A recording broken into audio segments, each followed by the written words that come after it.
ایک بزرگ بیمار ہوئے تو ان کی والدہ ان کی عیادت کو تشریف لائیں۔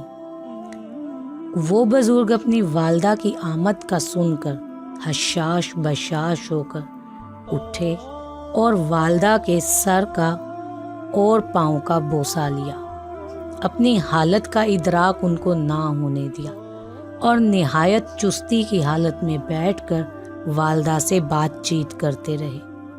مگر جوں ہی والدہ گھر سے رخصت ہوئیں، یہ تکلیف کی وجہ سے بستر پر گر پڑے اور ان پر غشی طاری ہو گئی۔ جب ہوش آیا تو اہل خانہ نے پوچھا کہ آپ نے اس طرح اپنے آپ کو مشقت میں کیوں ڈالا؟ تو فرمانے لگے کہ بچے کی ہر ہائے اور درد بھری آواز والدین کے دل میں زخم کر دیتی ہے، اس لیے میں اپنی والدہ کو اس عذاب سے گزارنا نہیں چاہتا تھا۔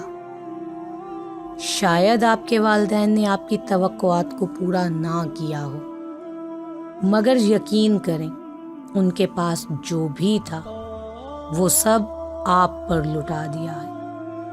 جب ہم زندگی کی رونقوں میں مشغول ہوتے ہیں تو بھلے والدین کو بھول جائیں، لیکن دکھ میں سب سے پہلے وہی یاد آتے ہیں۔